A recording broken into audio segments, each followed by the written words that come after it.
15 children found at the site of the former residential school in Kamloops, BC. As you know, that Grand Erie across the district has lowered their flags at our schools and work sites to mourn the loss of the children, and we will do so for 9 days, which, as I'm sure many of you are aware, amounts to 215 hours to represent the life of each child lost.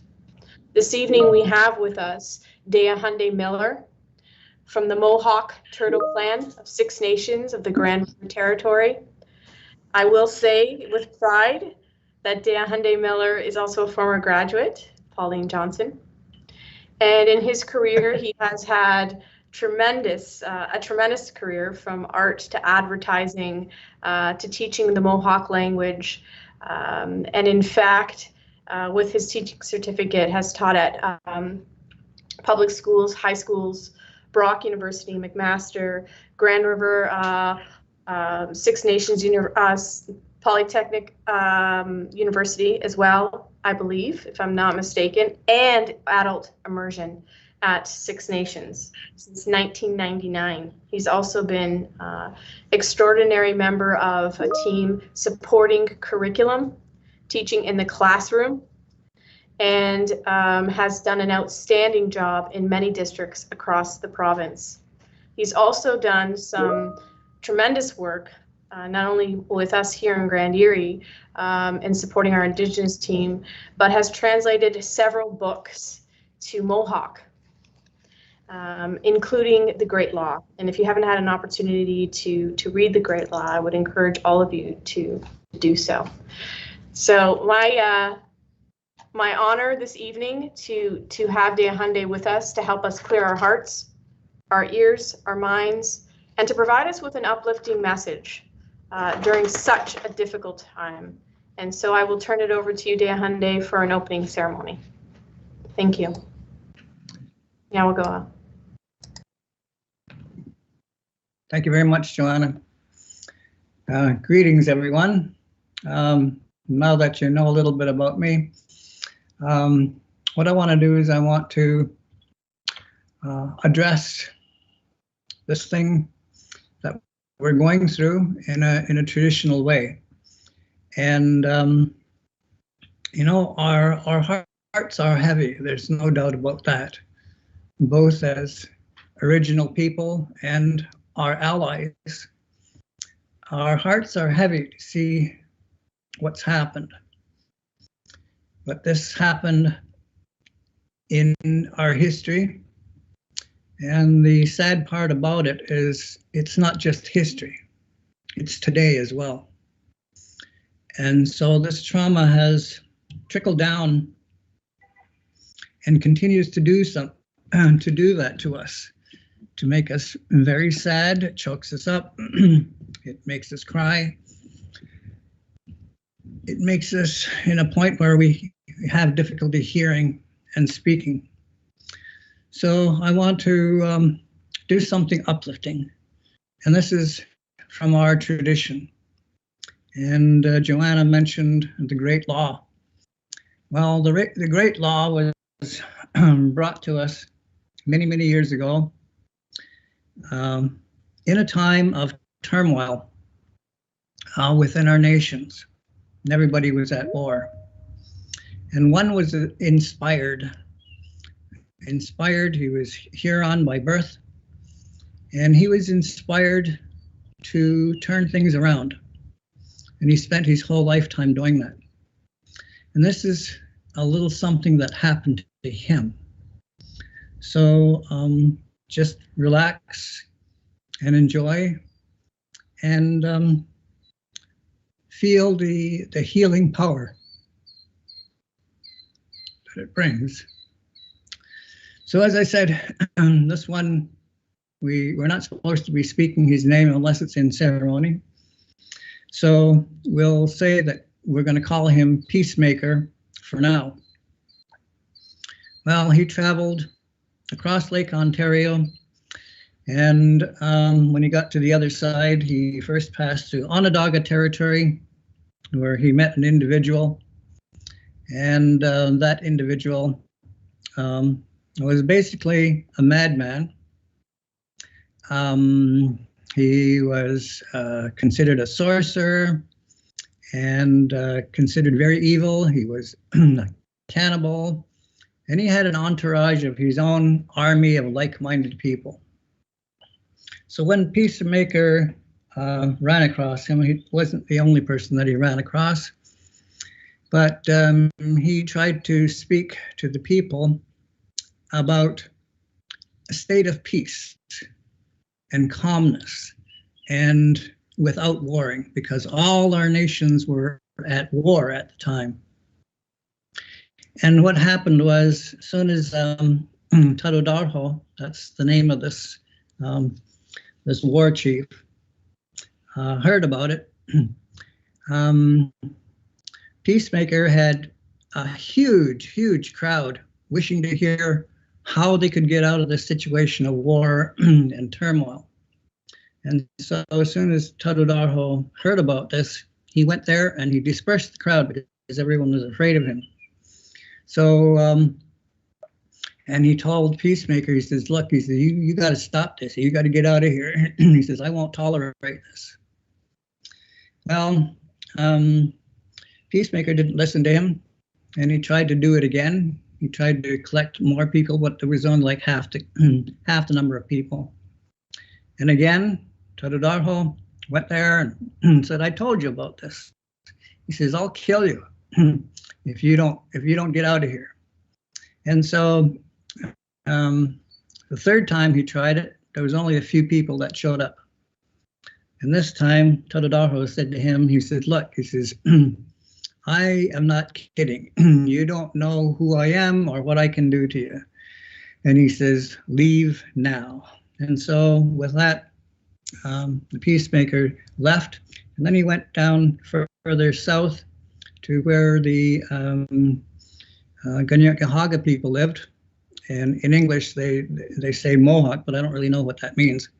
Anyway, the chief in the Mohawk town, the village, was also a very well respected individual, and he came from Onondaga, and that's where Tadodarho was in charge at the time. And he was also sent away because he was a very humble man, a very intelligent man. He was an exceptional orator, and that kind of power frightened Tadodarho. So he was banished as well, and that's how he ended up in Mohawk territory. So when Peacemaker got to Mohawk territory, it was just kind of a natural thing that the two joined partnership. And it says that they spent a year together, but that's just a metaphoric term for a certain amount of time. And so what happened was they were planning on how they were going to bring the nations together and put down their weapons. And so, like, I can't imagine what it would have been like when all your surrounding neighborhoods were all ready to kill you. And then some fella comes along and says, you got to put down your weapons, and we got to think about peace, and we got to think with a good mind, and all of these wonderful concepts that he had. Well, meanwhile, in the background, this one that he had partnered with, this orator, his name was Ayawata. And so that means he's one who wakes people up. And so they start this plan. And while they're in this planning, of course, Tadodarho, this evil person, heard about it. And it says that he had ways way beyond people's understanding. They even say that the animals would inform him of what was going on in other places, and he was a sorcerer. And so he knew all of these things. Well, Ayawata, he had a family, and he had 5 beautiful daughters. and he just doted on his daughters. They were just about the age of being married. And so all of a sudden one day, out of the blue, his healthy, beautiful daughters, one of them died mysteriously. Nobody could figure out what had happened. And it was only a few days afterwards, his second daughter died. And so Hiawatha was, sad. You know what it's like when you lose a family member, how hard that is. And so now he's lost two daughters. And so his sorrow had doubled. And it wasn't only a few more days had gone by, and a third daughter died. And then so it compounded his sorrow. And the fourth one, and the fifth one. All five of his daughters passed away without knowing what was the cause. And so he was in a state, Hiawatha was in a state of what's called Asymptomatic, which means the great darkness. And I guess we could call that something today as a deep depression. And the people were very, very concerned about his welfare. And they said, we got to do something about this. So they relied on an old way of raising a person's spirits. And they said, we got to put together a lacrosse game. And so if you can imagine, they said this would be the thing that would raise his spirits up. So he was living by the river, him and his wife that were left alone in their sorrow. And it was on the side of a hill, and at the top of the hill was a flat area. And that's where they decided to have the lacrosse game. And so down by the river, flowing river down there, and his house was on his dwelling was on the side of that hill. And so sure enough, they got the game going. They called all the players, and the players showed up, and everybody was in good spirits. They started the game, and the game was going just fabulous. And it was so amusing to watch them play. And as they were observing Hiawatha, sure enough, he started laughing and he started cheering for the players. He was having a good old time. And just about the same time, his wife, she took the bucket and she had thought that she would go down to the river and get some water. And meanwhile, up and we're in the game area on the top of the hill, somebody spotted something over the water, and they didn't know what it was. And it was something very unusual. They didn't know what it was. They couldn't figure out what it was. And it was so compelling that they actually stopped the game, and even the players started running down the hill. And so there's all the spectators and the players running down the hill. Meanwhile, at the same time, his wife was going to get water, and something happened. She maybe tripped or she got bumped. And basically what happened was that she passed away on that side of the hill because of the rush to see what this apparition was in the air. And you can't imagine the sorrow that would have brought to Hiawatha. He was, what we say, he was on the ground in sorrow. And he said to the people, he says, I don't want to talk to anybody. I just got to get away from here. And so he wandered off into the forest. Well, when Peacemaker heard about what happened, he said to the people, how could you let him go, and he's in such a bad state. He says, I got to go look for him. So sure enough, he says, I don't even know which direction to go in, but he starts trucking through the forest, looking for him, and looking and looking and looking. And finally he hears something. He's not quite sure what it is. So he just sort of paid attention to see which direction the sound was coming from. And so he went in that direction. And the closer he got, the more he started to realize that it wasn't just a strange sound, it was somebody speaking. And he thought to himself, well, who could be talking in the middle of a forest? And so he very carefully approached where this voice was coming from. And finally, he got a glimpse of who it was. And there sat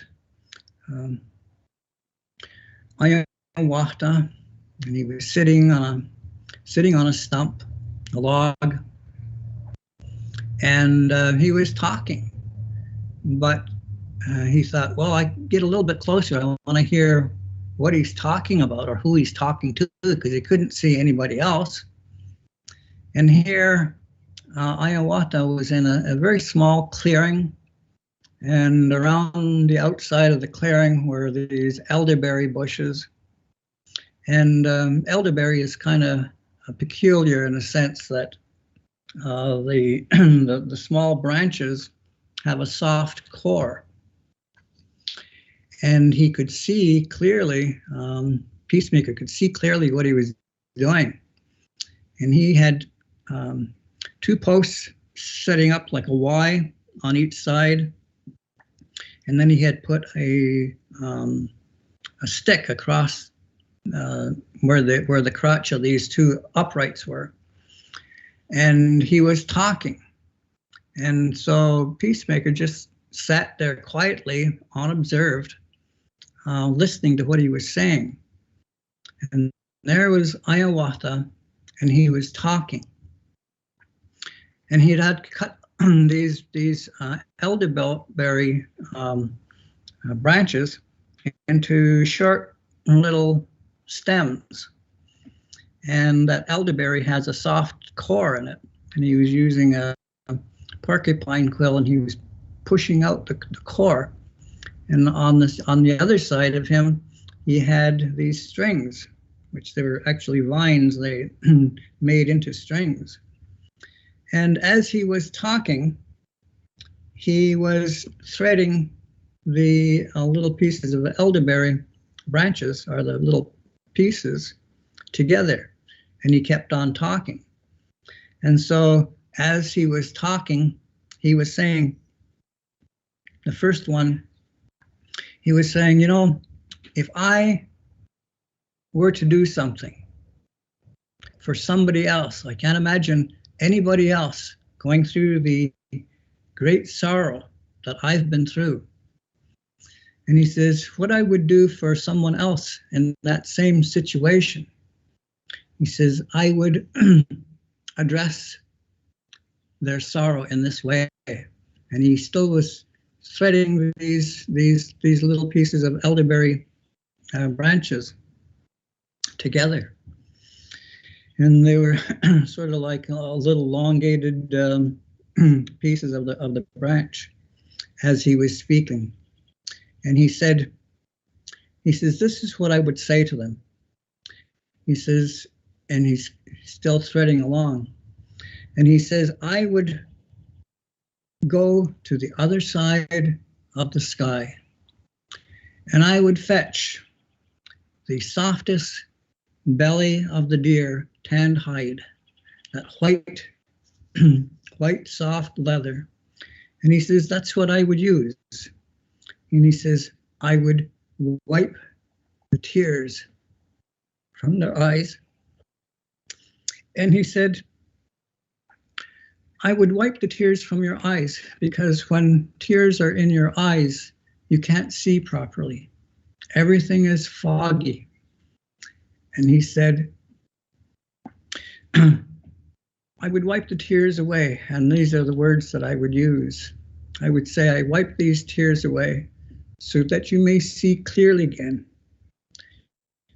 so that you could see the children play. You could hear, you could see your family clear again. You could see all your friends clear again.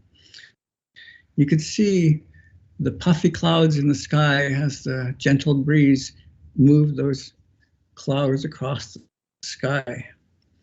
And he says you would again see the grasses being waved by the gentle wind going through. And he says you would see the birds flying in the air again. And you would see the leaves fluttering in the gentle breeze. And you would see the night sky again, and you would see the millions and millions of stars there are. And he says, in this, you would see the sunrise. And as the sun comes up in the east, you would see the fingers of love, the rays of love, come over the horizon and touch everybody with love. And he said, you would see all of these things again. You would see the fishes in the streams again. And so all of these things and more, he said, you would be able to see clearly again. And this is what he said he did. He said he would take that finest white leather, and he would wipe their tears away so that they would be able to see clearly again. And when he finished that string, and the string would, now we use wampum, but it would be look something like that. So all these little different pieces, that would be the elderberry that he was using. He completed that string, and then he hung that string up on that stick he made. And then he started on the second string. And the second string, he said, this is for your ears. He says, when sorrow strikes, he said, it's like death entering your ears. And he said, when that death enters your ears, you can't hear anything properly. He said, what I would do, he says, I would go to the other side of the sky world, and I would bring from the other side of the sky world the most beautiful, the most precious eagle feather. And he says, and that's what I would use. And he says, this is what I would use to unplug their ears. And he says, so that you may hear properly again. You will hear the voices of the children as they play in our language. Play their songs of joy. Hear the gentle rustling of the leaves as it flutters in the breeze. You would hear the birds singing their songs, lifting our spirits. You would hear the babbling brooks, the streams, as the waters flow over the pebbles, washing away your sorrow. And he said, that's what I would do, and that's what I would say, and more. And so the second string is all about clearing your ears, and he completed that one, and he hung that on the stick as well. And then he kept on talking, and this time he said, this one, the next one, this is for the throat, because when you're in great sorrow, it's difficult to speak. He says, your voice will flutter, and sometimes you can't even get the words out because it feels like there's something stuck in your throat. And he says, what I would do, he says, I would go to the other side of the sky world, and I would bring back the clearest spring water, the pristine water. And he says, I would give them that to drink. And he says, so that you may speak clearly again of your love for the children, of your love for your family, your love for your friends, and to say what is on your heart with a clear conscience. Your words will ring of truth, honesty, and fill all of the needs of the people. And he says, you will sing the songs of our ancestors, filling each person with inspiration for a world of unity and endurance. He says, that's what I would do. And then he hung up that last string. Meanwhile, Peacemaker was listening to all of this, and he got up and he started to walk towards Hiawatha. And Hiawatha was kind of surprised. And Peacemaker said to him, here you sit, the one that's in great sorrow, and all you can do is think about somebody else. Think about their sorrow and what you would do to relieve them of that sorrow. He says, this is your healing. And so what Peacemaker did is he did those strings for him, repeating all the words that he had heard. And that brought him around, and it relieved his sorrow. And in the telling of this, it says that the family is just like a fire. When you have a campfire and you put the logs together, and that family, the warmth that everybody puts up their hands like that when you get close to a fire, it's very comforting. And the word for family is made up that way. It's made up of this fire. It's metaphoric. And it says sometimes what happens to a family is there's this dark figure that comes, and it's carrying a big stick. It takes that stick, it smashes the fire, and the logs go flying all over the place. And he says it's the people. It's responsibility then to then go to that person and to collect those logs and put them back on that fire. So when that fire burns again and you see the smoke rising, you know that the family is back together and the logs have been placed there, and it again, one day soon, will glow again the way it's supposed to glow, with that unity and with that love. And so to all the people that are affected by this sorrow, this is what we do for you, is we bring you those words of comfort to know that the fire is being rebuilt. The sorrow is not over yet, because as we know, that ground penetrating radar could only detect 215. And it's very likely that that number is going to rise, because as we speak right now, the dust is flying and they're bringing those bones to the surface. And so that sorrow will build. And it's a sorrow that's been with us for a long, long time. And that sorrow is not over yet, but one day it will, because there are many schools all over the place, including Brantford. And we know for a fact that there are many unmarked graves there. We don't know how many because the records are missing. None of the doctor's reports are there. Of all the people that were treated, we don't know whether it was disease or how they died. But we know there's many, many children buried on those grounds.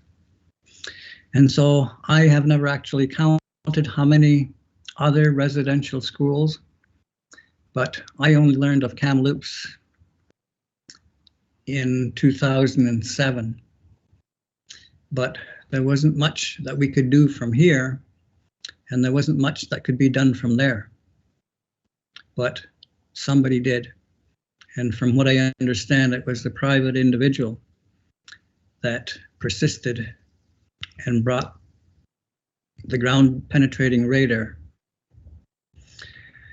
And so our hearts are heavy. And so we lift our hearts with the joy, knowing that we have the ability to join together with our allies and to bring that fire back to life. And metaphorically, we speak of all the different families that have yet to be notified, because we don't know for sure whether they can identify through forensics who those children were, because again, the records were destroyed. So this is a sad time. And I think of a number of people who have said this is a very sad chapter in our history. But the fact is, it's not a chapter and it's not history. It's today. And that, shall we say, division or perspective of who original people are is different from person to person. And that's why we cherish our allies so much. And so we wipe their tears away as well, because they have children. And all those children want is to be welcomed home. That's all they ever wanted, was to go home. And so today, we send the words out. We send our thoughts. We send our heartfelt feelings to all of those families that are directly affected, and all of those others of our nations that feel the same way. And so we lift their spirits too. We wipe their eyes, we unplug their ears, and we take that lump out of their throat so that they can speak their truth again. And so these were the words that were given today. And we encourage everyone to be well, be safe, and never to forget. Those are all the words for today. Diet. Yelga, thank you so much, Mr. Miller, for your words. And as difficult as this is, we thank you for taking the time to not only share your pain during this difficult time, but to educate all of us and lift our hearts and our minds to an awareness beyond, in many of our instances, comprehension, and how we can support you and our community. So thank you. It's very special. Thank you. Thank you. So this evening, before we begin, we were going to do our land acknowledgement. I didn't know, Sarah, if you would prefer to do the land acknowledgement, or if you would like me to do the land acknowledgement.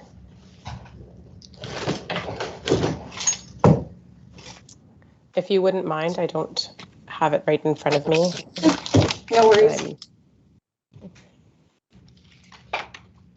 Typically, too, I just wanted to share that when we do a ceremony, Mr. Miller, Dea Hyundai has always taught me so many things, but one in particular is a land acknowledgement always goes within if we're doing a proper opening and closing of a ceremony. So this evening, the Grand Erie District School Board recognizes the Haudenosaunee and the Anishinaabe as the traditional peoples of this territory. We acknowledge and give gratitude to the Indigenous peoples for sharing these lands in order for us to continue to work here today. At this time, I'm going to turn it over, Sarah, to you. I know you have the approval of the minutes and business arising from the minutes. That's right. So has anyone had a chance to read the minutes from our last meeting?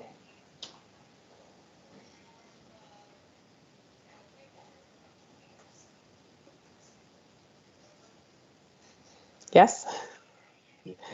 Maybe? Yes, okay. Would anybody like to move to approve those minutes? Nancy, I see. Is there a seconder?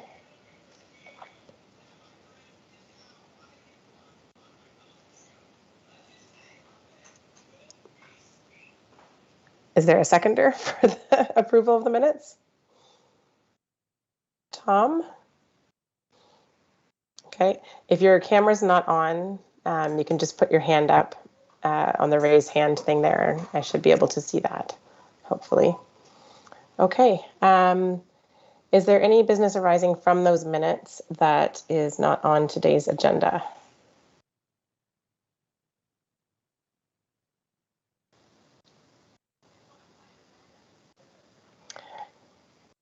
Okay, seeing none, we'll move on to the financial report. And Director Roberto?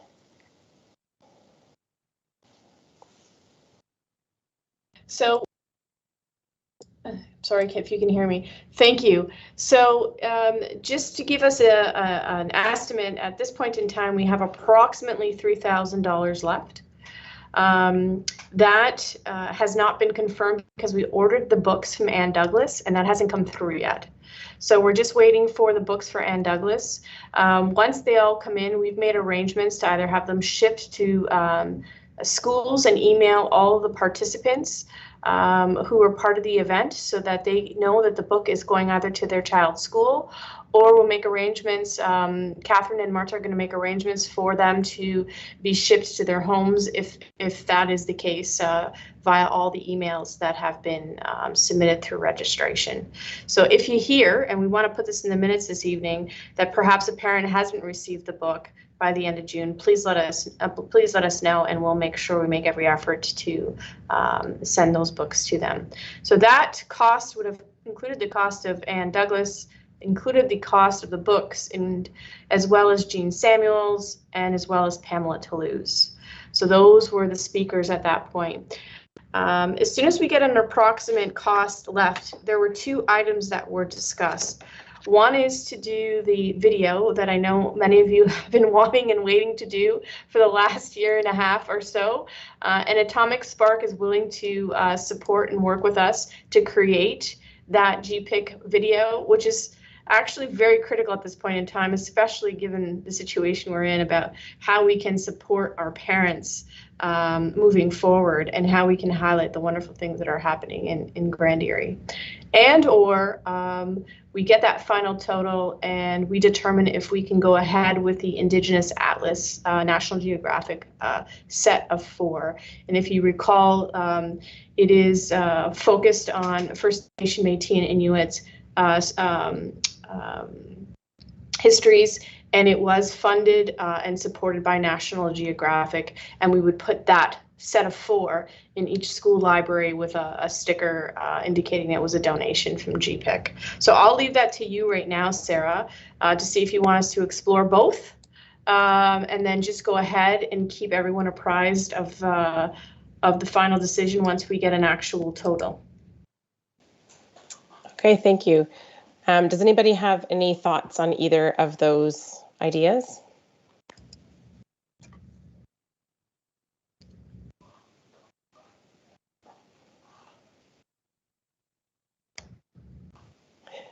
Anybody? The last time, if it helps, the last time there was interest for both, so now you gotta break the tie. I would tend to think that at this time of the year, it might be difficult to put together a video I mean, we could definitely do it, but I feel like even if that's something that we work on at the very beginning of the next school year, I know that would be next year's funds, but just I think that it would be easier. It might be easier to reach out to people once people are back in the school volunteering, not just remotely. It might sort of jog people's memory as to, oh yeah, there's all these different things we can do in the school, and this is why we need to be involved. And which I know is also why we want to have it done now. But I feel we've been home for so long. Things have been so different for so long. It might be difficult to get honest videos from parents and from staff and so on. So personally, I would tend to think, and I'm seeing the people who are on, I'm seeing some head nods. So I've always loved the idea of the atlas going to the schools. I think that's very important from our generation who didn't learn, well, at least in my schools, we didn't learn about this sort of thing, that I would like to have access to those from the schools, and definitely that our kids and the staff should have access to the history. Wonderful. So we will proceed with that, and I will communicate with you as soon as they've been ordered and ensure that you know that they're arriving in everyone's schools. It might be even nice in the fall that we create, if you would like, a generic message that can go into school newsletters, so that that would promote GEPIC, and also the donation that was made on behalf of GEPIC, if you would like. So we can follow up in the fall and create something. Yeah, and if the atlas is, I don't know how easy it is to do, but to have it lendable to families, I don't know if that's something that could be done, or if it's just meant to stay at the school. I don't know what it looks like to see if that's something, but maybe each school could decide if they want to do something like that. For sure. I'm just going to see if I can bring up an image so you are aware, or even paste for you the link of these books. I know I may have shared them with you before. And what I'll do is I'll give you the CBC link on the side so that you can see it. And then I will try, if I can, to share my screen. There you go. So it's a volume of 4. It covers thousands of years of history. I know Dan Miller also has a set, if I recall, back in our day when these were first launched, and it is a great classroom history tool. So if you'd like to read up on it, I will definitely post that on the side for you to have a look. Okay, Thank you. Here you are. Great. All right, thank you. Next would be does anyone have any questions about the budget, I guess, before we move on from there?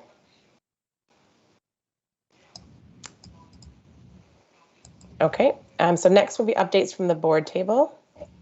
So I see John. Trustee Gibson sends her regrets, so Trustee. Okay, thank you. So Trustee Waldsmith, thank you. Yes. Good evening, everyone. Thank you so much. I'm glad we could all make it here this evening. And also to Mr. and Mr. Miller, it was an absolutely powerful and wonderful story you presented this evening, as well as what you did for us on Monday night. Thank you so much, and I'm sorry from the bottom of my heart for everything that's gone on. Couple of quick updates from the school board for the month of June. We are recognizing that June is National Indigenous History Month, celebrating the history, heritage, diversity, and significant contributions that First Nations, Métis, and Inuit people have made in shaping Canada. June 21st is also National Indigenous Peoples Day in Canada. This day was created in collaboration with Indigenous organizations and the Government of Canada in 1996 as a day for all Canadians to recognize the unique heritage, diverse cultures, and outstanding contributions of First Nations, Métis, and Inuit peoples. The Grand Erie Elementary Teachers Federation, in partnership with Grand Erie, are planning to host a virtual event. Sharing our voices, we are the water. To celebrate National Indigenous Peoples Day on June 18th, this virtual event takes place from 1 to 2 p.m. through Microsoft Teams, students from Grand Erie, Six Nations of the Grand River Territory, and the Mississaugas of the Credit First Nation will be in attendance to celebrate and honor our relationships with the waters of the Grand River and Lake Erie. This event will feature music, dance, art, sign language, and powerful messages on behalf of clean, healthy drinking water. And secondly, June is also Pride Month, and throughout the month of June, students and staff in Grand Erie will celebrate Pride Month to demonstrate support of the 2S LGBTQ plus community and to acknowledge significant contributions to making Grand Erie schools safer and more inclusive spaces for everyone. All Grand Erie schools have a pride flag and will be encouraged to display their flag prominently, not only this month, but throughout the school year. Grand Erie Safe and Inclusive Schools teams will also provide students and staff with resources to help learn, support, and participate in Pride Month. Thank you very much, Madam Chair. That's all I have for right now. Thank you, Trustee Walsh-Smith. The next on our agenda, do we have any questions for Trustee Walsh-Smith? Okay, thank you. The next on our agenda will be the Director's report from Director Roberto. Thank you so much. So I'll begin with, we all received today's news that we will continue in a remote setting. We were probably hoping on many levels, to be quite honest with you, and hope seems to be our word, but also something we've been living with and hoping that hope on the other end will inspire us to move us forward. But we really were hoping to have everyone back in. In fact, we were as late as last week ready to go with our messages. We know how important it is to have our students back in. We know the anxiety that this has caused on our students, not having the opportunity to socialize, not having the opportunity to celebrate milestones, to experience those year-end trips, and as some of us would say, the joy of learning, and to be back with their classroom teachers on many levels. And so it was probably very disappointing and disheartening for our families and our staff who thought maybe a couple of weeks of normalcy would be able to allow us to have the opportunity to connect and be together. So having said that, we also had message 2 ready to go. And as the Premier had made his announcements today, we issued so that everybody was aware our messaging. As of course, just virtual learning continues in the Academy, as you know, to the end of the year. Also, I wanted everybody to be aware of students who have been in school, who have special education needs. That program and programs and classes continue. And our 2 big pieces that we're working through right now is how to ensure the safe retrieval of items for families and the return of devices, etc., for families. And so principals will be working through that in their own context, in their own experiences, and probably very similar to last year, and probably improving around some of the things that they did or didn't do last June. So they're working very hard to ensure that those pieces will be in place. And of course, the big piece that's looming is graduation. And so again, and more particularly in elementary than in secondary, because secondaries have made a mention that they'll basically we were planning for the fall as it was. However, there are lots of concerns around that as well, to host and not host and how to do so safely. So we just wanted to kind of calm the waters as best as we can, because we know as parents you're doing an outstanding job. not only dealing with this, managing work, and in some instances 3 or 4 children or 2 children or 1 child on their own device during the day, but also that connection you've been making with your teachers, recognizing there are a lot of inequities and lots of learning gaps, and how we support and reach everyone, both socially and emotionally and mentally, has been a challenge. So we wanted to say thank you.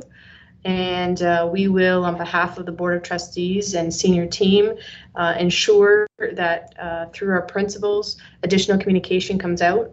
Your principals are your gateway. They're your go-to in terms of any questions that you may have, and we will work through them and support them during this time. I do want to recognize also that summer learning will continue, and we had some things planned face-to-face. And some were remote. And so I would gather or reckon that we'll probably get another update from the minister and premier closer to the end of June around some of those pieces. And then we are planning as best as we can wholeheartedly to be face-to-face in person next year, knowing fully that there are opportunities for parent choice to continue in a virtual space, which hasn't been confirmed yet in terms of how and what the details will look like, but we're working on it. So we would like everybody to have a restful July at best, and get out there and get sunshine and connect and get some routines in place, because let me tell you, August will be coming around the corner quick. We'll be getting ready for new messaging and ensuring that students and staff are returning safely, and answering all of those questions as well, and then getting back in hopefully some sort of routine, which we can just imagine after 15 months what that would look like. Is going to be another challenge that we will address. So I wanted to take the time just to share that with you, because I think it's really important, and I'm going to pause to see if you have any questions around that or anything you might think we should consider or address moving forward that we may have missed.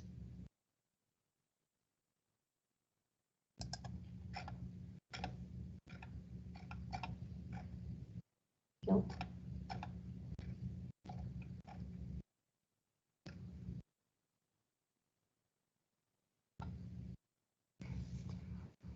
Okay, I will then continue and just let you know that many of you are aware our strategic plan renewal is underway. In fact, tomorrow we have almost 100 people showing up virtually. So we're really looking forward to this. We do have GEPIC members attending. And then following that, we are going to make sure all of you are aware through a school messenger that we are launching our strategic plan. And we have connected with a company called Thought Exchange, because not only we're going to have 100 people, we're also want to make sure we get everybody else's voice across the district and across our communities. And I think I mentioned it before, but it's just a reminder. We'll be pushing Thought Exchange out on everybody's website and probably tweeting it. And it's asking for your voice around what you would like to see help shape our next 5 years and our goals. And what it's going to appear like is an anonymous, confidential survey. It's an open-ended question around what you would like us to consider to help us shape our goals. And you would check that off as a parent, as a student. Our principals are aware. They're going to ensure students can engage in the survey as well. And what we get back in that process is you see people's responses. You get to star what you kind of like, and you get to discover to see what everybody across the district has said in certain areas. So that will be coming out soon, if not tomorrow, probably Friday. And we hope that everybody will have an opportunity to participate, because we want your voice. And then our launch will be in the fall as our new kickoff, and as we move forward with the Board of Trustees and senior team and the system in setting a vision, goals, and priorities for the coming year. So that's going to be launched, and we hope that you have an opportunity to participate as a greater community. And what we also get from this report are themes. So it will be able to generate some of those top themes that you parents would like to see in schools and in our district. So we have that, and other than that, I did want to take the opportunity to let you know that asymptomatic testing is still happening. The numbers have not been very high, but as you know, we're doing this with the PHUs and we're doing it with a coterminous board. So June 5th, asymptomatic testing is at St. John's College. June 12th is North Park. June 19th is Cayuga, and Holy Trinity is June 26th. So I'm just going to paste those here so you have them, except I apologize. It appears that it's coming out in a highlighted color here. I'll try to fix that. And so you have that, as well as just encouraging youth from 12 to 17 to have their vaccinations. So at this point in time, we have some really special presentations that we wanted to bring to you. The first is, I believe, Superintendent Smith, who's just going to give you a little bit of an overview around the de-streaming of math and how timely that is, as well as some of our outstanding summer learning programs that we're going to be offering. Okay, thank you, Director Roberto. I'm going to try and share my screen. We have just a couple of slides I thought I'd share with the group tonight. To give you a brief synopsis, you may have heard about the new grade 9 math curriculum that's coming, we hope, in the next little while.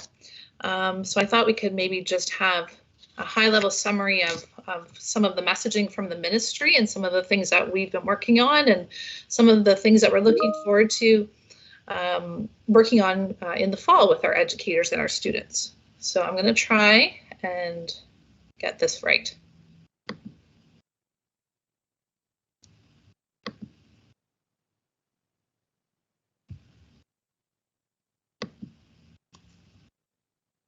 Okay, can you see my screen okay? Great, thank you.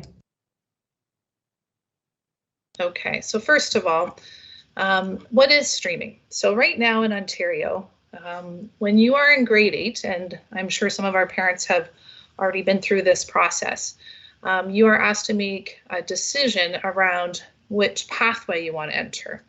And this pathway is decided at a very young age, and we can choose between locally developed, applied, and academic pathways. And Ontario is the only province to still stream at that early age in Canada. So what we know is that the pathway choice that's chosen leads to post-secondary pathways and outcomes. And research has shown us, and this includes Grand Area as well, but across the province, that more likely in the applied stream and locally developed stream, but focusing on the applied stream, research shows that low-income, Black, Indigenous, and students with special education needs are likely to be enrolled in the applied level stream. Also, right now, our applied level stream students, or students in our applied level stream, have lower graduation rates. So we are asking students at a very young age to choose a pathway that leads to certain outcomes. And the province has taken a look at this, and in large part from advocacy from students as well as parents to have a hard look at this. So why is Ontario ending streaming now? De-streaming is a start because of provincial actions to address the systemic racism and discrimination. And also because research in education tells us that students benefit from learning in groups of students of varied abilities and interests. We also know that streaming that is done too early has a significant negative and long-term impact on students who are placed in the applied and locally developed streams. So by delaying this choice, or by giving more students more opportunities at these younger years, we are ensuring that they have a more equitable pathway, more equitable access to different options through those early developmental years. So the ministry's goals really fall under 3 pillars. So they've asked all school boards to do an analysis of where we are right now. And under the 3 goals, the first one is the cultural shift in our school board to identify and dismantle systemic discrimination and structural inequities. And in Grand Erie, this work was started far before this past year. There's lots of work going on, including the student census and as well as the staff census that was launched just this month. The second goal is to increase educator capacity for effective culturally responsive instruction, including that strategies in assessment and evaluation in multi-level classrooms. And the third improvement, or the third goal, is increased student engagement, achievement, and well-being. So those are our three broad areas that we'll be working on with our team in secondary. I will also tell you, though, that the work will be a cross-panel approach, so involving, first of all, our intermediate educators. But we all know that this sort of approach or this mindset can happen at earlier years as well. So one of the items, or one of the areas where we're going to continue our work in Grand Erie is around really developing our capacity in becoming culturally relevant, responsive practitioners. So we're going to look at our pedagogy through this lens. So ministry and board supports will come to educators to be able to develop our capacity in these areas. So when asked, what does an educator who has this lens look like? There's there's 6 characteristics that the ministry has developed for us through research. So the first one is sociocultural consciousness, and that is an awareness of how our system may be impacting individual experiences and opportunities. And like I said, there's been a lot of work already done in Grand Erie to continue this work.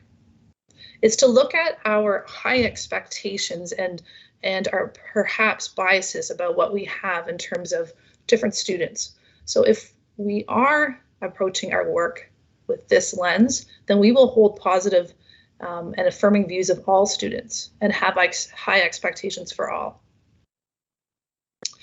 The other characteristic is to really see ourselves as change agents, and that the work in the classroom is very important in terms of strategy and outcomes around dismantling systemic oppression. The fourth characteristic is understanding that learners construct their own knowledge. As educators, we facilitate that and we join them in that constructivist approach. We are not just delivering the curriculum. And in order to be effective, we need to have a very deep knowledge of our students, really get to know them, know their humanity, know where they're coming from, know as much as we can about their backgrounds and everything, the richness, their experience, what they already know, what they bring to those classrooms, and in this case, math, so that we can build upon them. And the last one is around culturally responsive teaching practices. So design and build instruction that really takes into consideration the students' prior knowledge in order to stretch them in their thinking and learning. So partnering with the ministry, our shared goal is inclusive education. So where we will begin our work, actually I should say continue the good work that's already been going on in Grand Erie, we will ask educators to work with us to pay attention to barriers and how they overlap and how they are affecting our learners, and really look at building and developing our current pedagogical practices so that they are differentiated and can be culturally relevant and responsive. We want to hold high expectations that are appropriate for each student. And we want to make sure that we're paying attention to the conditions that we're creating in our classrooms so that all learners can identify themselves as a mathematics learner. So to look ahead in this work, we are very much in the planning stages, and we're looking at building on the work that the program department has already started in universal design and differentiated instruction, but we'll be continuing that work. And a couple of other areas that we really hope to move forward in is around student voice and their experiences in the classroom. We want to look into their agency in their learning, which means that it goes beyond just voice and choice. They are partners in the learning. and that they can develop partnerships, not just with their teachers, but with their peers, so that they can have a classroom community where they can develop and where there's feedback that we give them, but also they give us, so that we can become better, culturally relevant and responsive practitioners. And then just like tonight, this is just a brief summary. We really hope to engage parents in our work and inform them along the way, because the grade 9 math course is just the beginning, and we really need to partner with our community. So I'm going to stop sharing my screen and just see if there's any questions.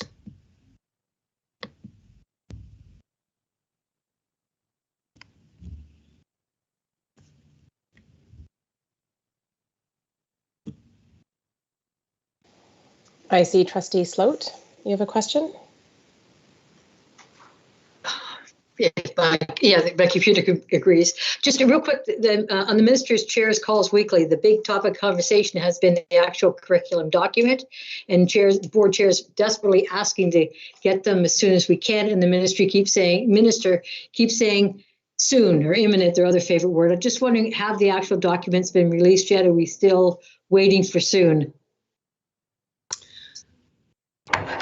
Thank you for that question, Trustee Sloat. So no, we do not have the document yet. We have been told that it's coming shortly. And the approach we've been taking around our early planning, and I'll say early, is that the math curriculum is one piece, but if you recall to the 3 pillars, that's only one part of it.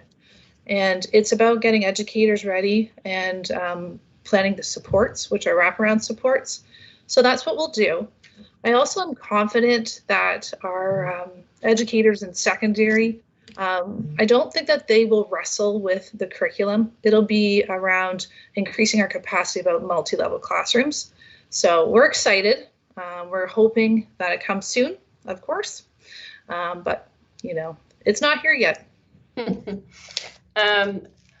I'd also just add that as directors across the province, we've also asked for that, definition of how soon is soon, because there is a concern, because our educators, first and foremost, want the professional development. They want to be able to get ready for this. So there is a bit of uncertainty there.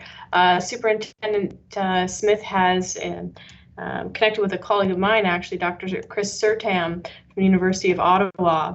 And Dr. Chris Sertam was one of the lead professors in our province, working with the ministry and unpacking and providing input and direction around the curriculum. So we thought we would get ahead of the how soon and bring Dr. Sertam in, and she will be working with our administrators this month, at least, to kind of lay some foundational work around what to expect. So in that sense, we thought we'd like to get out of the gate a little sooner rather than later. And so we're really fortunate to be able to secure her. That sounds like a very good idea, considering the circumstances. I see Trustee Waldschmidt also has a question.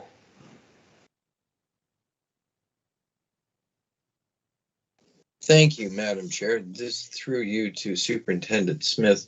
April, I don't mean to put you on the spot, but I've got a bit of a parent question here. So let's say I have got 3 children and they're in the same grade in high school. The old way, one would be taking applied, one would be taking advanced, and one would be taking locally developed. They're all in the same class now because everything's been de-streamed. What is the approach that the teacher would take to, because it's all the same math, is it all on the way it's presented to be able to grasp everyone's understanding of the work? That's what makes it such a difficult challenge, pulling the streams apart. Am I correct in that thinking? No, that's an excellent question, Trustee Waldschmidt. One thing I want to point out is that the difference is for the educator. It's not for our students. They are in open classrooms right now in grade 8. So we will learn a lot from our intermediate colleagues. And the approach to making sure that everyone has an entry point into the curriculum is around understanding where students are at. So, and building the classroom where everyone's needs can be met. And so you may have heard a term around universal design for learning. And so strategies that incorporate that design of instruction take into account everyone's starting point. So it takes into account materials we use, the type of learners that I have in terms of, you know, the approaches in which I learn best, different types of groupings, the texts that I use. And so knowing that at the beginning gives me an opportunity to set up different types of learning in the same classroom to achieve the same, actually maybe not the same goals, but I start with where the students are, and I know them well enough that I can move them along. The difficulty that we were, the research shows that by making that decision too soon of where kids are at that age is too early in their development. And as a parent, and I have two around that age, or around this age, I have two that are 14 months apart. They are completely in different places in terms of their development.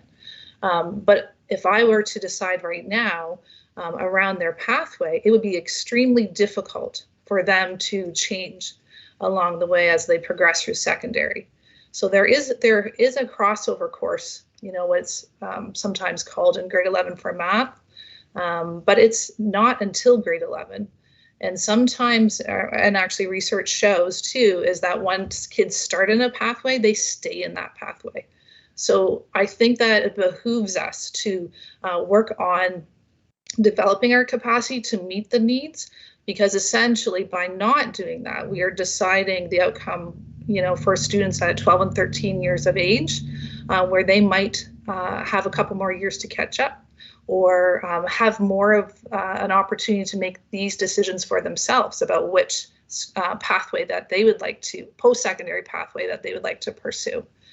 So I think that in terms of meeting the needs, we're used to sorting before they get there, and it's going to take a mind shift for sure, and some development in terms of how do we do those?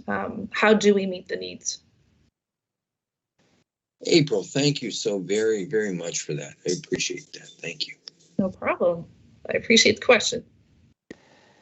And I really appreciate your answer as well. The explanation of it's sort of being an extension of grade 8, not in so much as the curriculum, but just in the learning mechanism, where you do have everybody in the same class in grade 8 and then continuing into the same class in grade 9, just learning new things. I know when I was at school, this wasn't in Ontario, but we had junior high, and junior high was grade 7, 8, 9.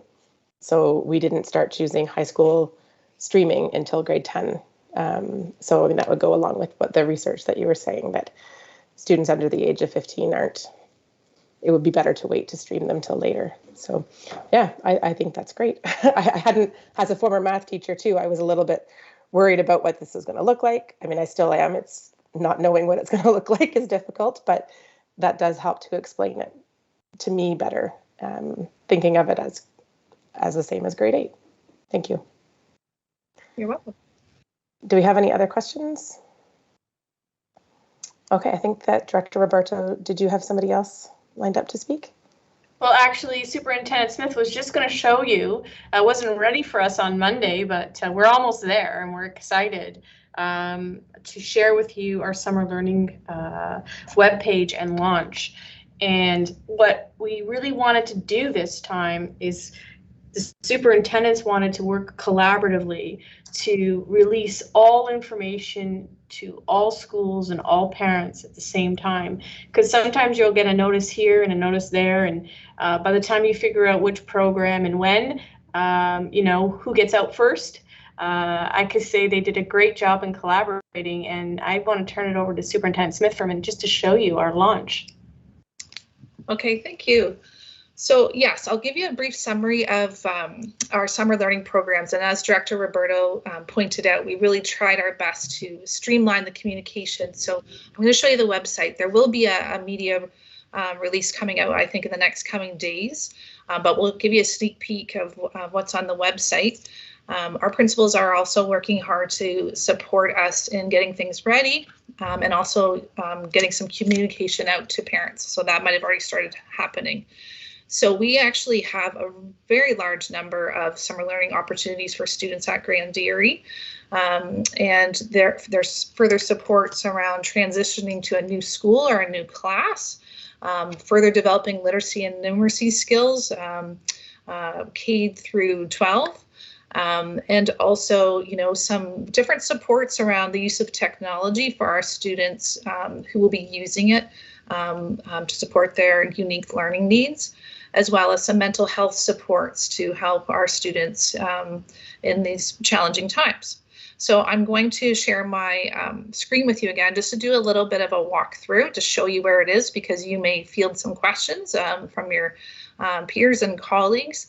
And then also Superintendent Monroe will actually highlight a couple of learning opportunities that she will be directly overseeing. So I'm going to try and do this again, if I can do it correctly. Okay, so I need to move from my presentation. So can we see a screen that says Summer Learning 2021? Yes. You can see that, April. Okay, great. So I want to give credit to our amazing communications team. They are some of the busiest people that I personally know, but also their work is just so fabulous. And they're very patient, and they do just an incredible job. So the way we've designed it is that we have all of our programs listed right here. And so parents can click on one of their selections, and it'll take you down to where you want to go. And I'll just go down to the first one. We've also got an indication of, you know, who, what, where, when, how to sign up, and which grade that this program services. So I'm going to show you Camp Sail, which is the one that all my team will be supporting, and then I will turn it back over to Superintendent Monroe. So if you can see, we really tried to say, what is it, who's it for, when is it being held, and where is it? And then in particular here, there's an access link here. And for this one here, I will tell you that even though we haven't even really went live yet, we have already 100 campers signed up for this, for our grades 2 to 4 literacy and numeracy camp. So I'm sorry, I'm probably making you a little dizzy right now, but I want to go back up to our index list here, and I will try and navigate as you direct me, Superintendent Monroe, because I know there's a couple of other highlights you'd like to offer. Thank you, Superintendent Smith. And I think the one that I wanted to mention first really dovetails. It's the elementary literacy and numeracy program for students going into grade 6, going into grade 7, and going into grade 8. That program really will dovetail off the de-streaming piece. So we'll really be supporting students in the learning gaps that may have resulted as a result of a lot of disruption this year. And also we'll really focus on that math piece to help our students prepare for those upcoming years. So I wanted to point that out. In secondary, we will also continuing to be offering e-learning credits, some hybrid credits. So as much as many of our credits will not be completely in person, using a hybrid model, there's a mix of some virtual and some online components for students. We'll continuing to be offering Reach Ahead credits for grade 7s and 8s, credit recovery and credit upgrades for students. So I want to share that. And if you just scroll down a little bit, Superintendent Smith, another part that I wanted to highlight too is some continued programming that also really supports some of our underserved students and some face-to-face opportunities that we have. So if you go down a little bit further, we have some other opportunities for students. One of those, a few of those being courses that are going to be offered on reserve this year, and I think it's one more screen below. So on third line, we'll be offering a grade 11 leadership and peer support program pending interest. We'll be offering specifically a literacy and numeracy program with a culturally relevant lens for Indigenous students in grade 8 going into grade 9. And then we'll also be offering some face-to-face drop-in support for students that need it on third line. So wanting to share this forward with you as well. We love that we have programs that are responsive to the needs of our students, and this information is all on the website. So we do invite you to share it forward if you, if you know people that would benefit and enjoy those programs. Thank you.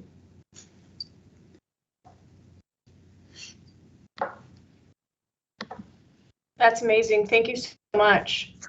We're really proud to launch that. And sorry, thank you.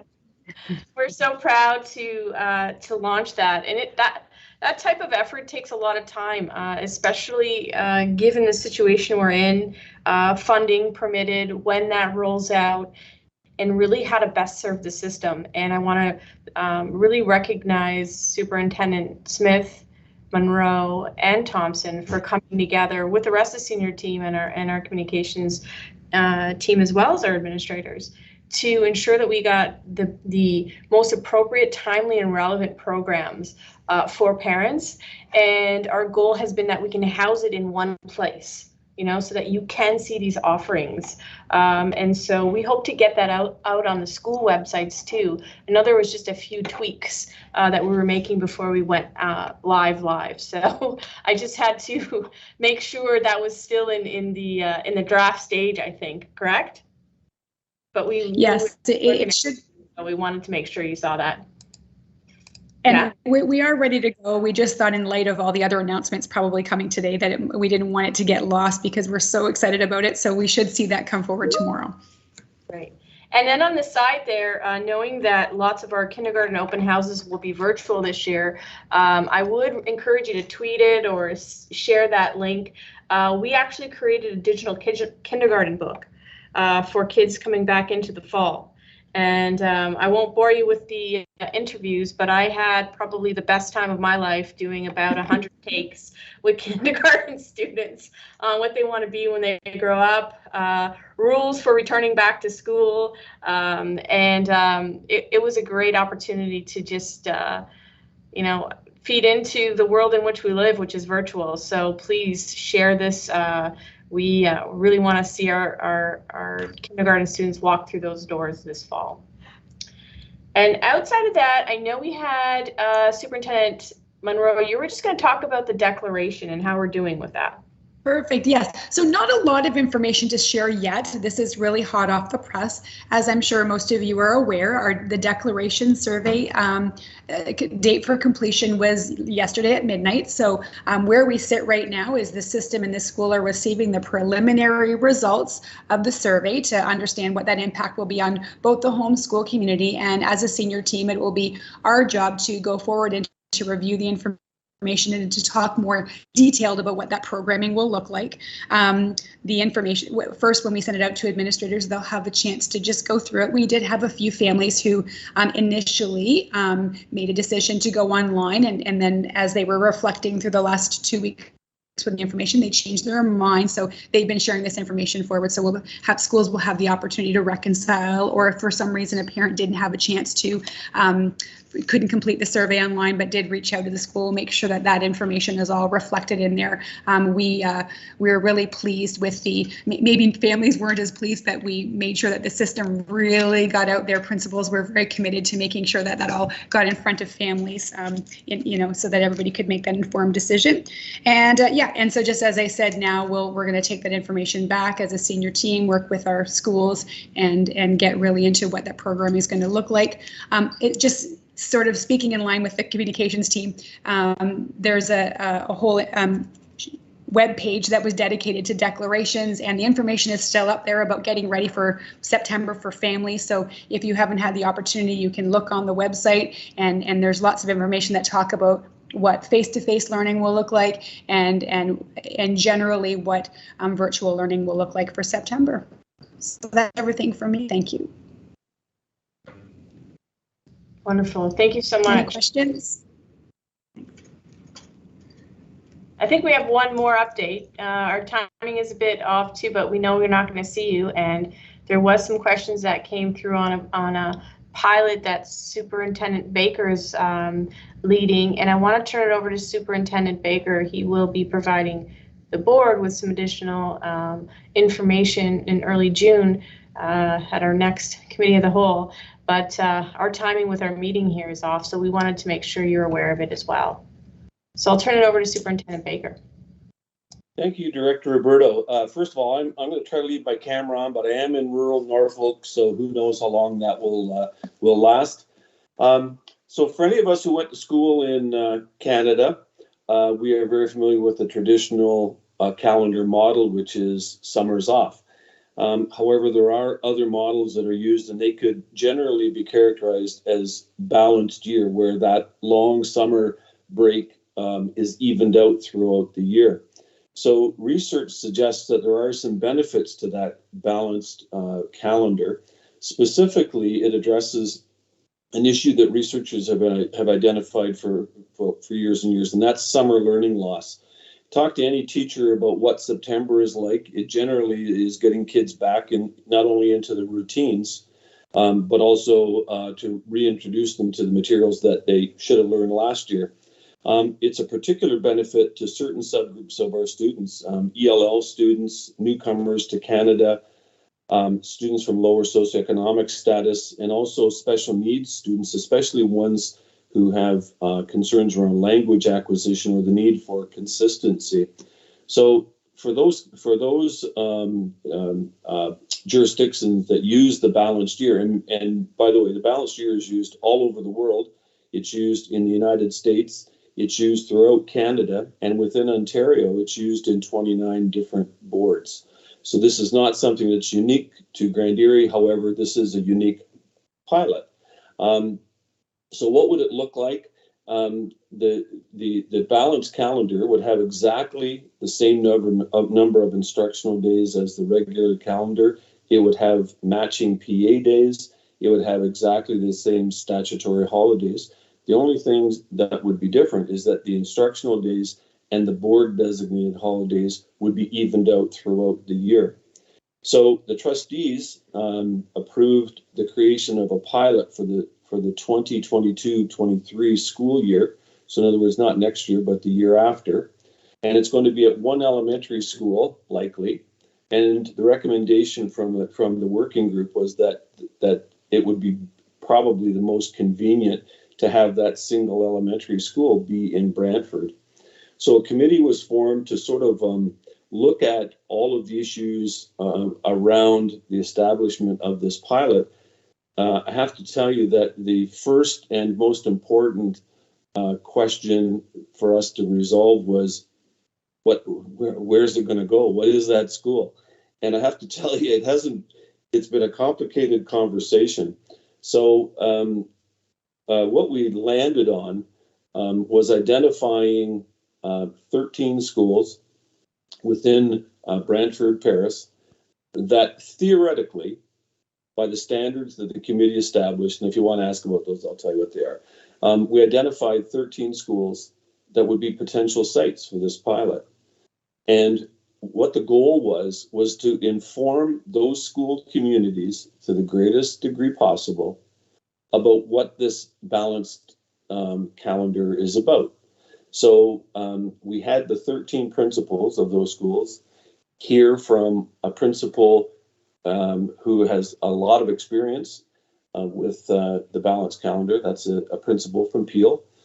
We had a teacher come in and talk to these 13 principals, as well as staff that were invited to attend and listen in, and there were probably about 100 that decided to come in and listen. And let's see, I guess it was yesterday. It seems like a long time ago. Yesterday, we had a group of parents come and speak to those principals as well as other principals who were invited, or sorry, other parents who were invited through their principals to come and listen in. So there were a bunch of those folks too. So what we're really trying to do is to keep those, spread information among those school communities in order that when we ask them what they think, they'll have some information upon which to make a decision. So we're going to send a survey out to those people, and it's to the parents in those communities, and it's a real simple survey. We're asking them two questions, basically. If this program were located in your school, would you want to stay in that school, or would you want to opt out and go to a nearby school? And the other question is, if this program were located in a school close to the one that your kids attend, and there was a chance, would you want to opt in?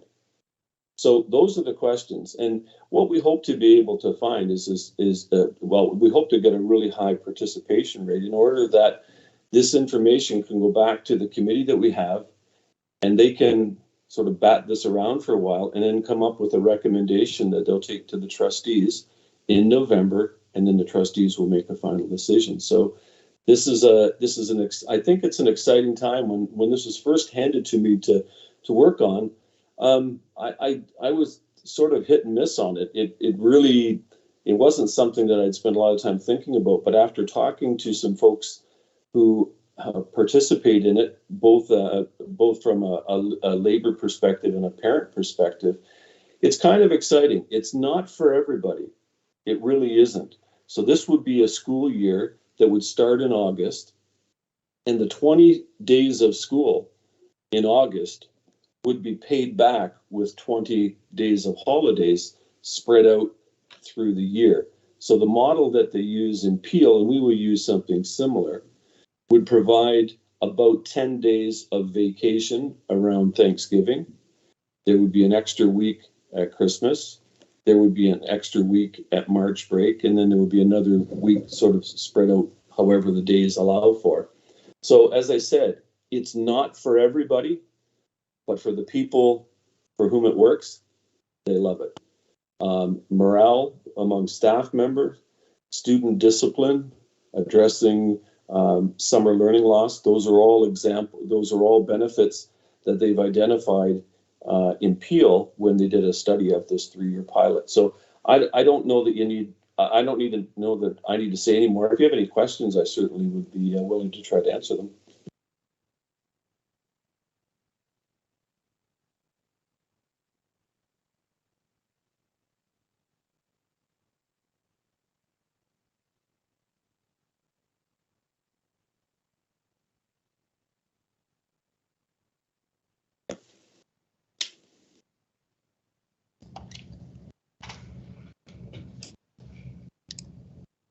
I think you did such a great job, Mr. Baker, that you're not hearing crickets. You just left us speechless. I'm okay with that. So thank you so much. Oh, no there problem. we go. All right, thank you, Jason. Awesome, love that. So outside of our presentation this evening, I don't know if there are any other questions. I'm going to turn it back over to Sarah for a chair's update, and then we'll move into section G, I believe, right? Yes, that's right. So actually, I don't have anything to update outside of what is in the agenda that we'll be talking about in section G. But if there are any questions that anybody has for me that aren't here, this would be a great time to ask.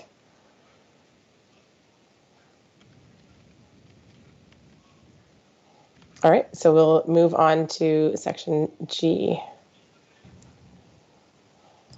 So planning, discussion, and sharing. So book club reminder, I see Trustee Gibson is not here. Is somebody else talking about that? Yes, has everybody received the flyer for the book club? Okay, so this evening she was going to share the flyer with everyone. If you would like a book, we do have some that we can support you with if you would like. And I don't know if Marta or Catherine are on, but does anybody have the flyer handy at this point in time? Otherwise, we're going to send it out, and maybe what we could do is just attach it to the to the chat on the side. I will attach that. Perfect. Thank you so much. So Trustee Gibson is going to be leading a book club, and there's 2 sessions. So I would encourage you, if you're interested in connecting with her directly and being part of the book club, if you are interested in that. So we'll put that up for you. Turning it back over to you. Thank you. All right. The next item is the Speakers Series survey. Yes. Would you like to speak about that? Do you? Sure. Okay. We actually have the survey here. It's ready to go. And if we could share our screen, we have to figure out how we're going to ensure we get some feedback. So my guess might be, Chair Nickel, that we actually shared this out with the entire email group of GEPIC members so that they can complete it. What do you think about that? Do we have the list of people who would have attended with their email addresses? Yes. So it will be sent to them as well, though? Yes. Okay. So I think certainly making sure that it was sent to everybody who attended, and then also sending it to all of the GEPIC members, because there are certainly people who would have seen it, watched them after the fact, so they may not have signed up to see it live. It would be great to be able to access them as well. So if you take a look at this, what was put in, I believe Catherine just left you a note there, Martha, because she wasn't able to join, but the first piece is, did you find the presentation useful? Any key takeaways from the presentation, and what would you like to see in future presentations? This survey will be set up so that it highlights Christine Bibby and her presentation on how to be an ally with marginalized students, if you recall. The next was the survey, the session with Piali. Actually, it's reversed. Piali Bagchi, our mental health lead, and her session, and we would ask you for your feedback. Then the third would have been Ann Douglas, and the fourth would have been Pamela Toulouse. And so there it is, perfect. So you will see that per speaker, and we're going to encourage that you complete that so that we can put that with our year-end report, but more importantly, so that we have some more direction in terms of what you would like to do. And I believe Catherine also included that last question there, Chair Nickel, that you asked for, is how did you watch it, recorded or live? Okay, so we can put that out if you would like. Thank you. Yes, please. And who would it be who's collecting the information from that? Catherine. Okay, so there'll be a deadline set for that, because I know that we'll have to report back for ProGrant possibly by the end of June, because everything is due by the end of June, apparently. Yes, of course. Okay, we can do that for sure. Excellent. We'll get that out tomorrow. Okay. Now, I don't mind helping too. We can talk about that if there's anything that I can do to help too. I'd like to. All right. Next item will be planning forward for 2021-22. So this would be in speaking about GEPIC general events, as well as assuming that there will be ProGrant money well, I guess it's all ProGrant money now. That would be coming in again if we want to make any decisions tonight on that, even just some decisions for the fall, and then make more decisions when we find out if there is ProGrant funding coming in. Does anybody have any thoughts on what we would like to be doing for our school councils, for our parents, other community members?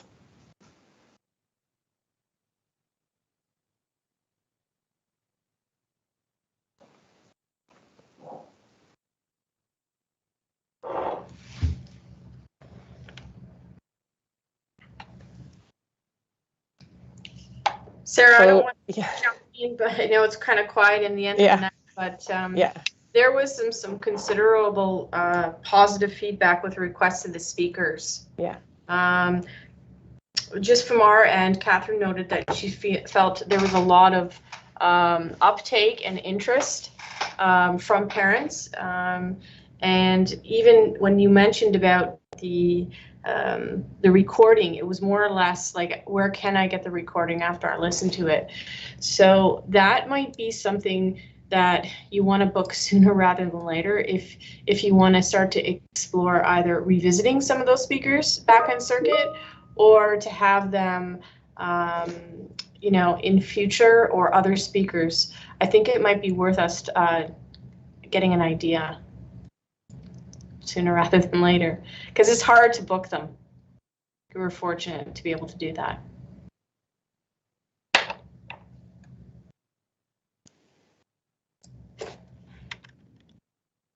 So I agree, and with everything being online, people are more used to this now.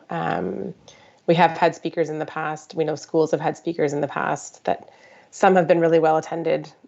Some, although lots of effort has been put into it, haven't had as much attendance. And there was amazing attendance at all of the online sessions, and feedback that we were getting anecdotally through the chat as well.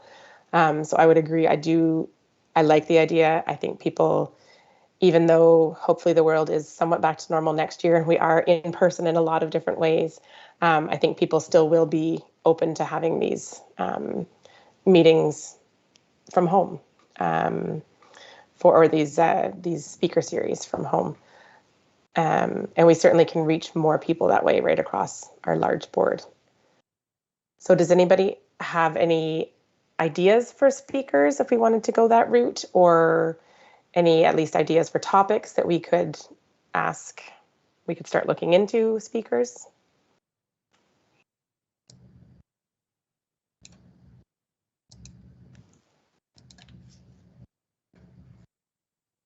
Anybody feel that it's really not a good idea? Oh, there. Yes, you're probably not. I have a comment. Yes. I'm not. I'm new. I'm Sarah Darling, but I couldn't figure out how to change my name. No worries. So I'm a parent, and it's a pleasure to sit in tonight and hear all what's going on. I've attended 3 out of the 4 sessions this past year and heard about the group from Nancy. So thank you, Nancy. One thing I just wanted to mention, and because we just had her come to Laurier to do a talk, is Dr. Karen Gordon. So you can check out, I can put her website in the chat there. She is dynamic. She spoke for our group about emotional intelligence. So for students, community partners, staff, and faculty. She also she does a lot about leadership for teens, and all kinds of different topics. So I'll just put it in the chat. I put that out to you because she's very engaging. She's funny. She's very down to earth. So if you're looking for a great speaker, I would highly recommend her. She is pricey though, I'll tell you that, but it's worth checking out. I don't know, has anyone heard her speak before? Anyone else? What is her focus? I'm just going to send this here too. I would say leadership, development, developing leaders. I'm just on her website here. She has a lot, she can customize topics. Another session I heard from her, she talked about the different generations. So how, it's how to relate to different generations, which was great. And so many. So you have to check out her website. Yeah. Yeah. I think I saw your flyer because I think you did a series, did you not, as well? Or with Karen Gordon, we had her come for a keynote, yeah, and then we had a community partner info fair, a virtual fair, yeah, that was all part of the same event. Okay, that's great. We can definitely look into that. I think we paid. Or you can look into it for us. Yeah, I'd be happy to. Nickel. That would be great. We could do a kickoff for the year, in terms of, getting everybody on board.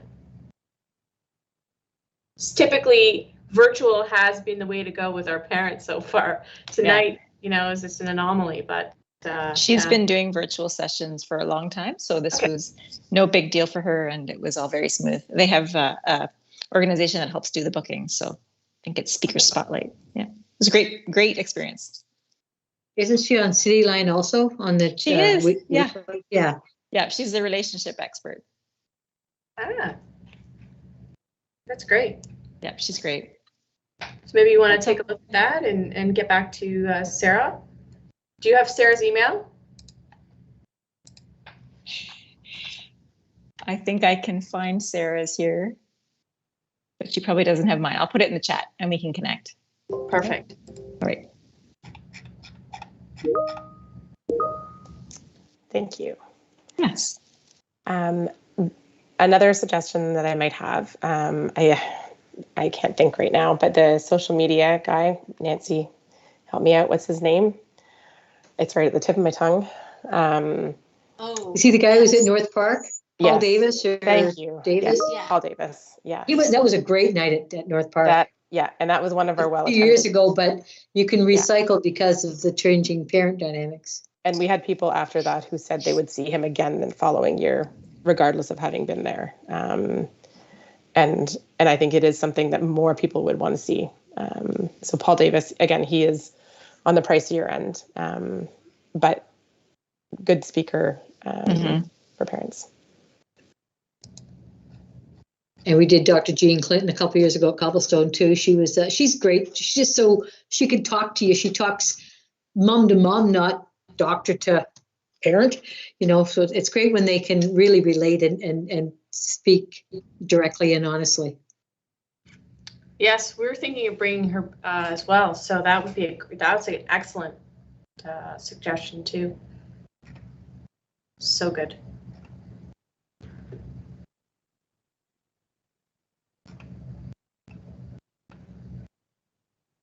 The other thing that we will definitely want to be doing is to prepare a school council orientation night. That usually takes place in October, maybe the week after Thanksgiving.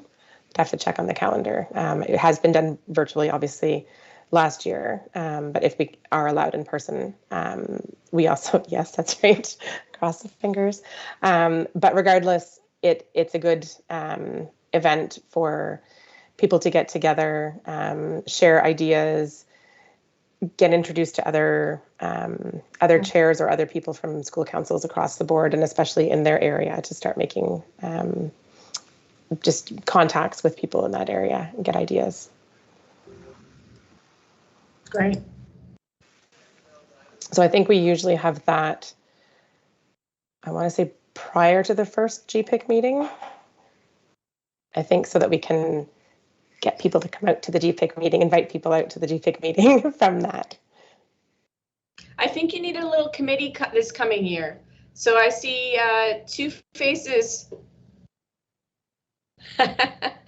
You've both been nominated to help plan the first GEPIC session.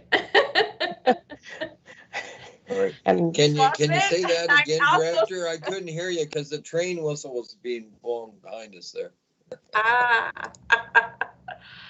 Well, we'll just say Nancy and I want to say Aiden because your name is coming up on your screen like that. But it would be great to really be able to have a little bit of a committee to get that going, because that's an important piece as well. So we'll note that.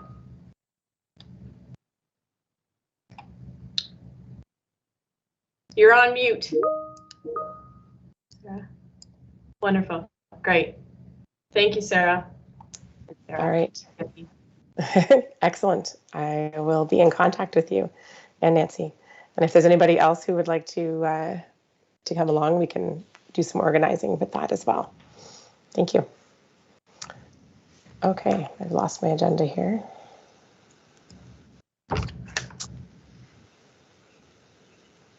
Okay, did we have any other ideas for sessions, for speaker sessions for the following year? Or if you maybe want to send them to me or to Director Roberto, we can be in contact with trying to set up some ideas for that. If we log off and you suddenly think of something, you can let us know. We probably won't know about fundings that we have, though, until the fall. Is that right? money that we have to actually spend on these things. So, okay.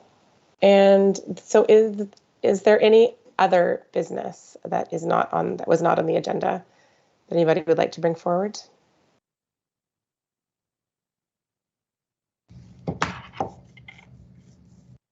It's been great. Oh, yes, we have one. Okay. Mr. Brochu? Yeah. Mr. Brochu? Good evening, everyone. How are you? Good. It's always fabulous to be part of these sessions. I just wanted to give you a quick update from North Park.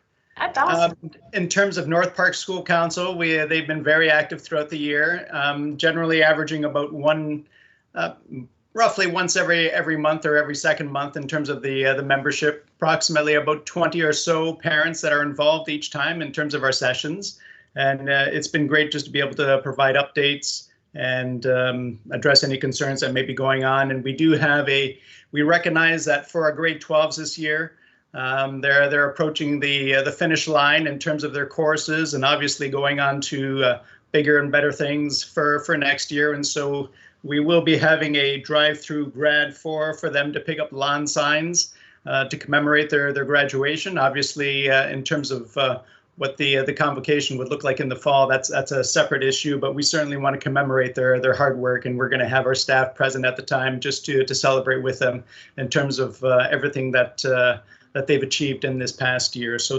definitely looking forward to that. And in terms of the success rates for our credits, our students are doing well. On a side note, just as an administrator, I just want to also say that I'm very proud to be part of Grand Erie. I had come from Hamilton Wentworth District School Board, as some of you know, and I had actually spent a few years on a First Nations reserve in Northern Ontario. And Grand Erie is such a leader with regards to Indigenous education, and especially with the launch of the NBE 3U and C course this past year, and the recent appointment for Assistant Principal Leader of Indigenous Education and Equity in Robin Stats. So exciting with regards to the work that's being done with respect to equity, diversity, and inclusion. So anyhow, just wanted to share that, and thank you very much. Always pleased to be here for these meetings. Wonderful. Thank you so much. Does anybody have anything else dovetailing from that onto any other schools that they would like to share?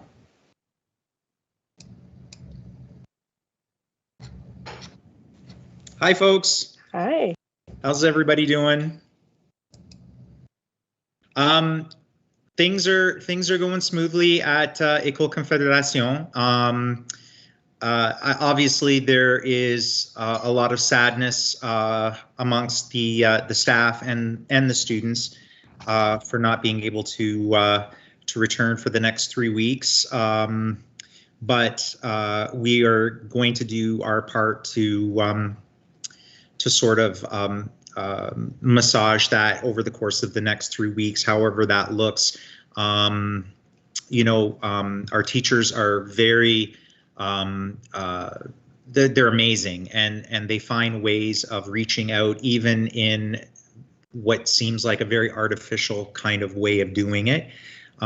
So we're very proud of them, and we're really proud of the resilience that our kids are showing, despite a lot of what the impact of this, which we're really not all that sure of, right? Moving into next year, we really don't know, how this is going to impact over the long term. But I'm really, really proud of, the fact that we really put our kids first. And this is a real good indication of what's happened in the last year of how, those aren't just words. They really mean something. I just want to sort of touch on the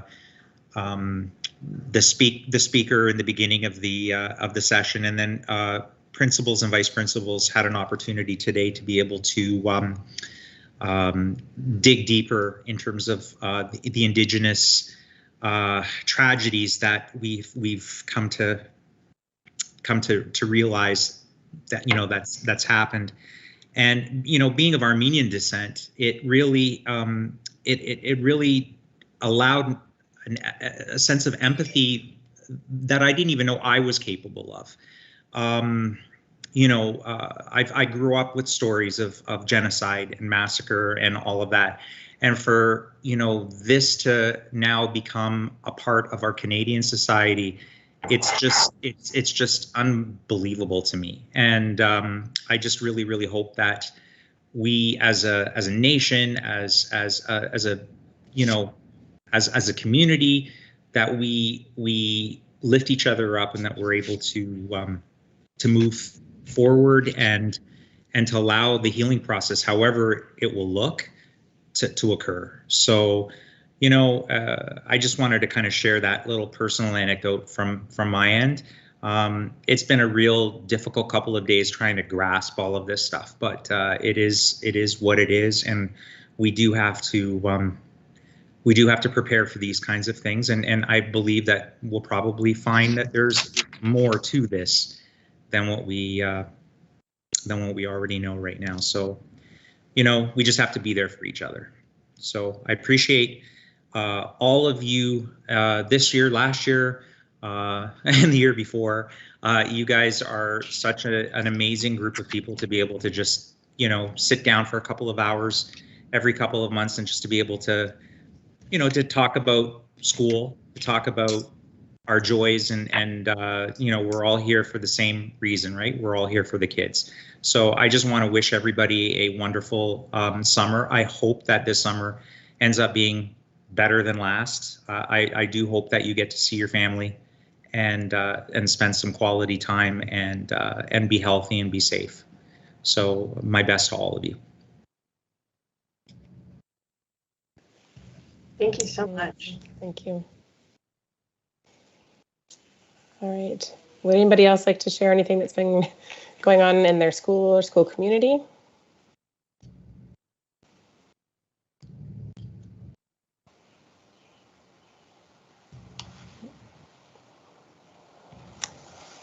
Okay. Yeah, hold on. Sarah, yes. can I just do a little bit of a dad moment here, please? I suppose. Thank you. I promised myself I wouldn't cry, but you know what? We've reached a milestone in our house. Our fourth baby is graduating grade 12 tonight, or this year, and 23 years ago, our little girl, we took her to JK at Paris Central, and she was the first JK class, and Rebecca was the first grade 8 graduating class, because they were just they were originally a K to 6 class, and they went from JK to 8, and it was funny. A couple hundred years ago, when I graduated high school, the last day, it was like, wow, it's the end of the end of a whole chapter of your life, and tomorrow's a new day. And it's funny, because as our last baby is graduating high school, our first grandbaby, our first 2 grandbabies are starting JK in the fall. And it's just one of the things where so many people, and the gentleman, the judge, just spoke, and I'm terrible with names, so please forgive me. It absolutely rung true, because there's so many folks that come through your life, and there's so many meet the teacher nights, and so many.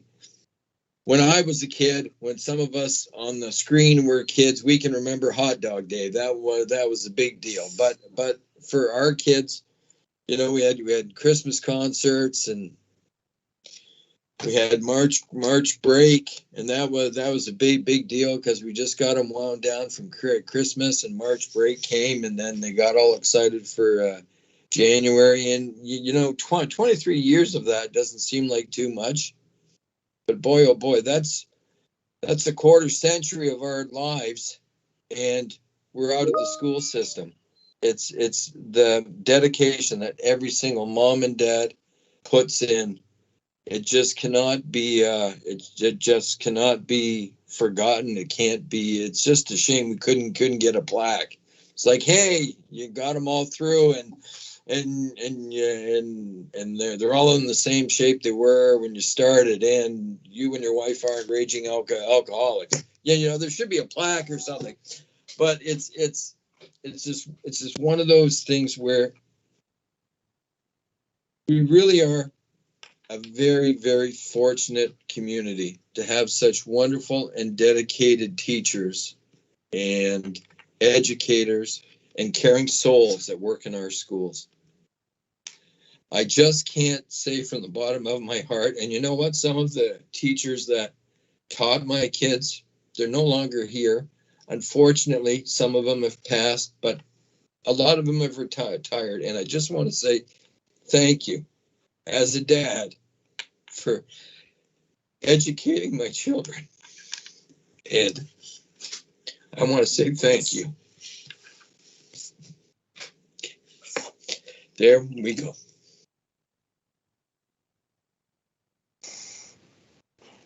Thank you, Tom. All right. I don't see any more people who are willing to speak right now. So I think that we can bring the meeting to an end.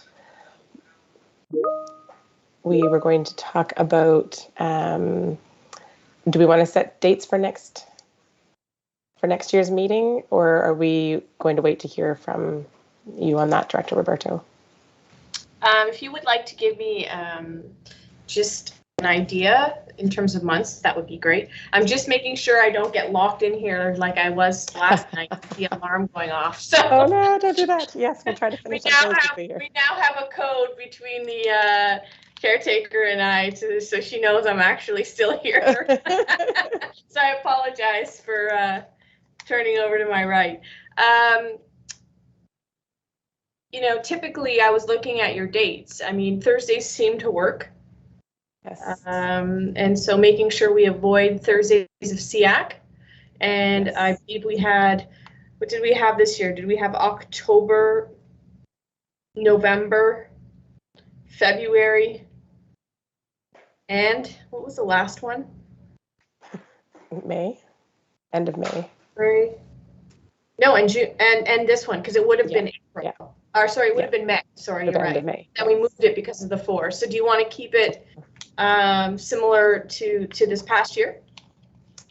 I think so. I think that works well. Okay. If we find that we need to change things around, if we're having speaker series at certain times, we have that leeway. But I think the first one, beginning of November or end of October. No, yeah, end of October, so that it's after the school council introduction meeting.